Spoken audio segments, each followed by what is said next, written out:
राधे राधे दोस्तों। आज हम बताने जा रहे हैं जितिया की कहानी। तो अगर मेरे चैनल पे आप नए हैं तो मेरे चैनल को सब्सक्राइब कर लें, बेल आइकन को दबा लें और मेरे वीडियो को शेयर कर लें। आज जो कहानी बताने जा रहे हैं जितिया की, झारखंड, बंगाल, बिहार, नेपाल, इस सब में बड़े धूमधाम से ये पर्व मनाया जाता है। जितिया पुत्र के दीर्घ आयु के लिए किया जाता है। जितिया का पर्व 3 दिन का है। इसका बहुत ही अच्छा और रोचक कहानी है और सबको इस कहानी से कुछ न कुछ सीखना चाहिए, प्रेरणा लेना चाहिए। तो हम अब कहानी शुरू करने वाले हैं। आप लोग कहीं जाइएगा नहीं और इत्मीनान से ये कहानी सुनिए। सुखनी और दुखनी दो बहन थी। ये कहानी एक मोड़ लेती है। अब इस सुखनी और दुखनी की हिस्ट्री पे जाते हैं। दुखनी के पिता एक राजा थे और एक रानी थी। राजा और रानी से जो संतान की उत्पत्ति हुई वो कहलाई दुखनी। लेकिन दुर्भाग्यवश या संयोगवश दुखनी जैसे जन्म ली वैसे ही राज रानी मर गई। जब रानी मर गई तो राजा को बहुत ज्यादा तकलीफ हुआ। राजा ने कहा, इस अभागन और इस पुत्री के चलते मेरा रानी मर गई, हम अब इसका मुंह तक नहीं देखेंगे जिंदगी भर। और राजा ने जो प्रण लिया वो प्रण को निभाया और उसको कभी भी अपना जो है उतना प्यार नहीं दिया। कुछ समय बीतने के बाद राजा ने पुनः शादी किया। वो राजघराने की राजकुमारी थी। जब शादी किया तो उससे भी एक पुत्री का जन्म हुआ। और जब वो आई और उसका जब जन्म हुआ तो पूरे राज्य में खुशहाली की लहर दौड़ पड़ी। उसको देख करके राजा ने उसका नाम सुखनी रखा। और राज दरबार में जितने लोग थे उस दुखनी को देख करके उसकी माँ के चले जाने के बाद, जब वो, हम लोग के भाषा में उसको बोलते हैं टूअर, जब टूअर हो गई तो लोगों ने उसका नाम ही दुखनी रख दिया था। तो दोनों बहन एक राजमहल में पल भर तो रही थी, लेकिन एक को प्यार नहीं मिल रहा था, दूसरे को प्यार मिल रहा था। धीरे धीरे समय बीता, दोनों जवान हो गए। अब जो है राजा उसकी शादी कराने के लिए सबों को आदेश दिए। तो वहाँ पे जो राज दरबार में थे तो बोला, महाराज आप तो दुखनी को देखते नहीं हैं, दुखनी भी जवान हो गई है, सुखनी भी जवान हो गई है, तो आप तो दुखनी का किसी भी राजकुमार से शादी कराएंगे नहीं। तो ऐसा करते हैं, इसके लिए हम लोग एक वर खोजने के लिए जाते हैं। जो जैसा मिलेगा किसान टाइप का उस तरह का वर इसको उसको गृहस्थी दे देंगे। क्योंकि अगर राजघराने में देंगे और वहाँ पता चला कि ये भागन है, ये टूअर है, तो क्या पता उसके राज में विपत आ जाए, कुछ भी हो जाए। तो बोला अच्छा ठीक है, आप लोग तलाश कीजिए। तो जब वो तलाश किए तो एक जगह देखा, एक शराबी दारू पी रहा था। उसकी माँ उसका इंतजार कर रही थी घर पे। तो बोला कि आपका लड़का कहाँ है? तो बोला वो तो मजदूरी करने गया है, मजदूरी करने गया है। तो आप अपना लड़का का शादी कराएंगे? बोला मुझ गरीब से को कौन लड़की देगा, हम लोग तो गरीब पैदा होते हैं और गरीब मर जाते हैं।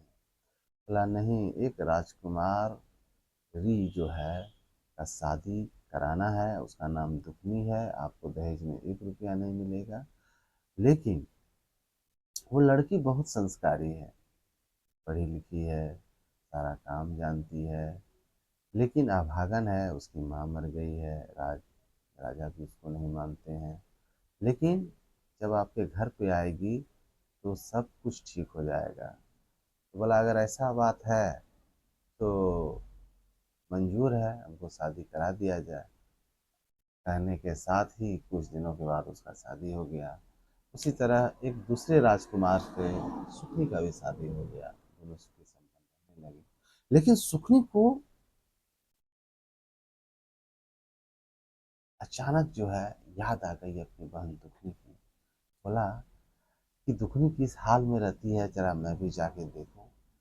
जब आई तो उसने देखा दुखनी का हालत बहुत खराब है।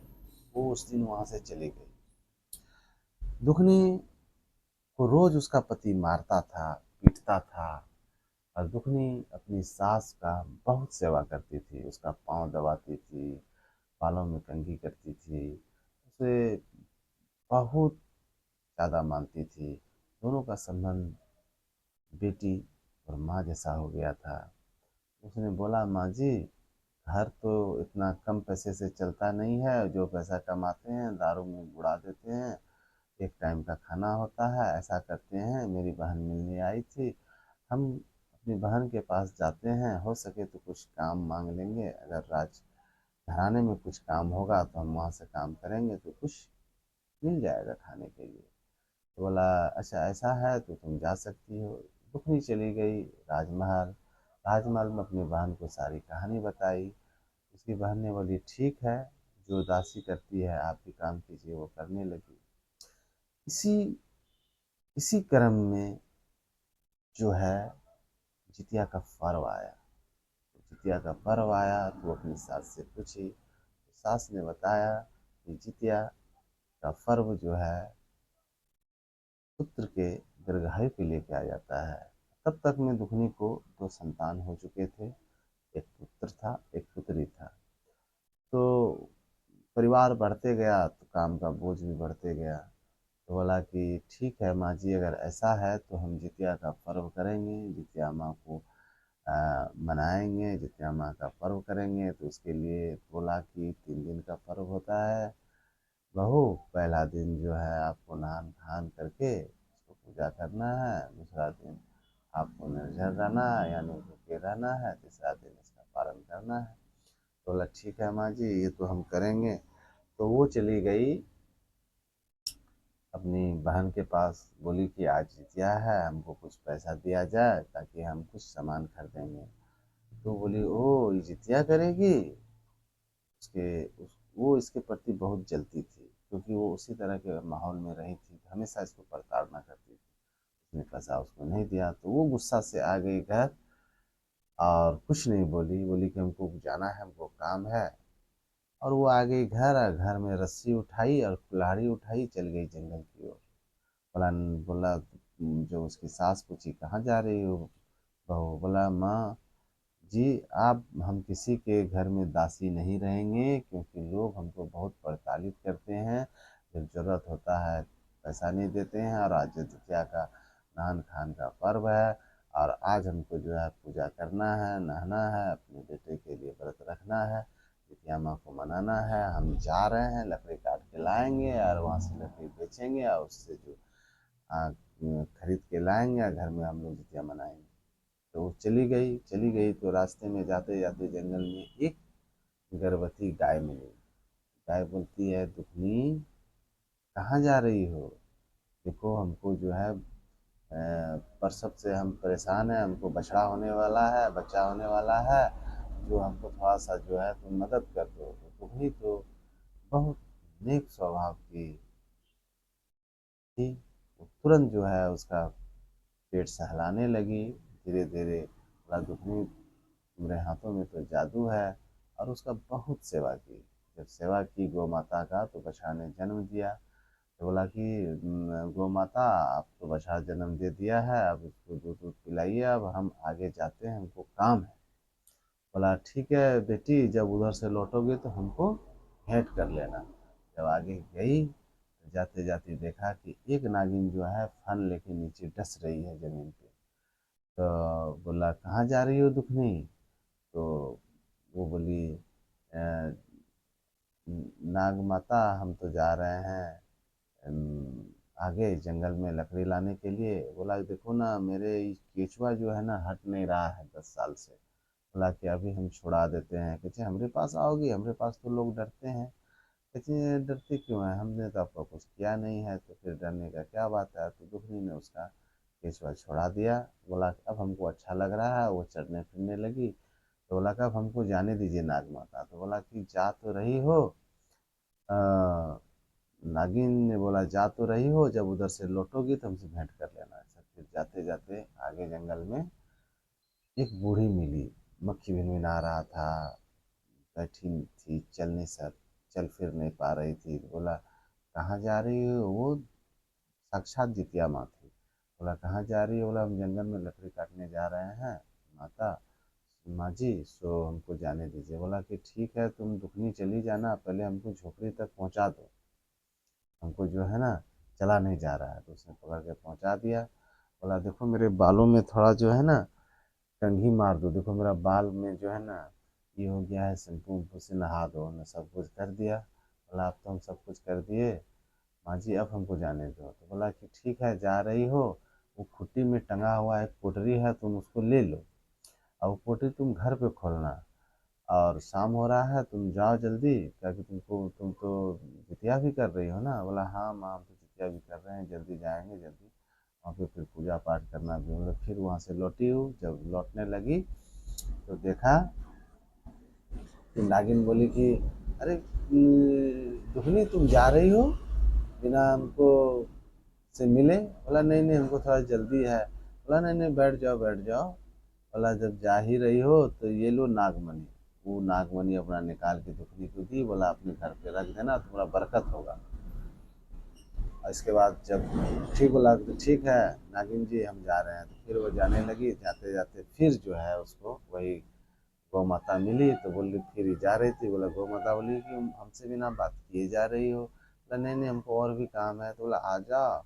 बोला कि ऐसा करो कि तुम्हारा बच्चा भी भूखा है, थोड़ा घर का स्थिति अच्छा नहीं है, आप हमको अपने घर ले चलिए, और हम मेरा दूध बेच के आप मार्केट में बेचिएगा, तो आपको दो पैसा भी होगा, और आपका बच्चा भी दूध दूध पिएगा। बोला हाँ ये तो ठीक है, तो चलो हमारे साथ। तो दुखनी उसके साथ। बोला कि हमको ले चलो। तो दुखनी उसको लेते आई। यहाँ ला के जब पोटली खोली घर पे और सारी स्टोरी अपनी सास को बताई, तो देखता कि सोने जोहरात और नागमणि रखी। जब गाय माता बोली मेरा दूध दूह लो, तो गाय माता से बोली 20 लीटर दूध हुआ, उसको मार्केट में बेचा, फिर वहाँ से लाया और जितिया का वो पर्व किया।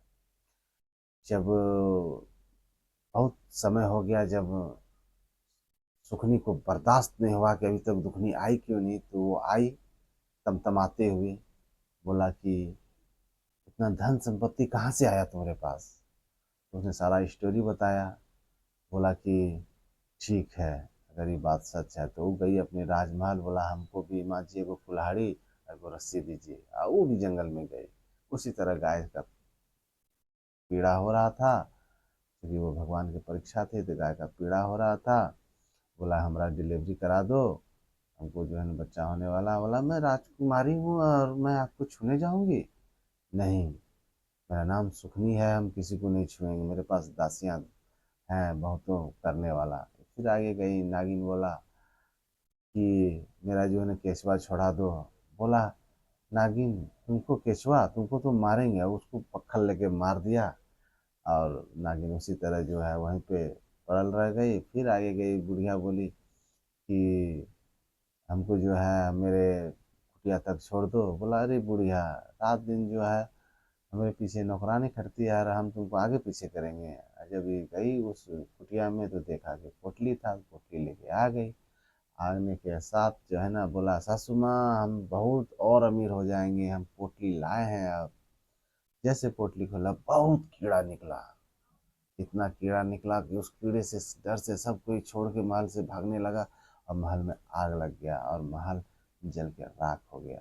अब जो है सुखनी की सास बोली कि लालच के कारण ऐसा हुआ, तुम क्या करके आई हो। तो उसने सारा स्टोरी बताया। वो लोग सब आया दुखनी के पास, और दुखनी को बोलने लगा सुखनी की सच सच बताओ, कि अगर तुम सच नहीं बताओगी तो हम जो है ना राजा के पास जाएंगे और तुमको सजा दिलवाएंगे, कोड़ा मरवाएंगे। दुखनी रोने लगी और जितिया माँ को बोली, मेरे पास कोई सबूत नहीं है जितिया माँ, अब तो हम प्राण दे देंगे। जैसे वो बोली, जितिया माँ प्रकट हुई और बोली कि दुखनी में दया है, करुणा है, ममता है, और दुखनी सारा काम ईमानदारी से करती है। और तुम सुखनी, तुम्हारे में लालच आ गया कि दुखनी को सुख हो गया, हम इससे और अमीर बनेंगे। लालच तुमको खा गया, तुमको जो है ना सही सजा मिला है। तो फिर सुखनी को अपने किए हुए पछतावा हुआ और जितिया माँ से माफ़ी मांगने लगी। उसने माफ़ नहीं किया। तब फिर दुखनी बोली, मेरी बहन को माफ़ कर दो और फिर इसका सब कुछ लौटा दो। इस तरह से फिर जितिया माँ उसको भी माफ़ कर दी। तो है गाइस, ये था जितिया माँ की स्टोरी, आप लोगों के सामने प्रस्तुत किया। इसी के साथ मैं अपनी वाणी को विराम देता हूँ। राधे राधे।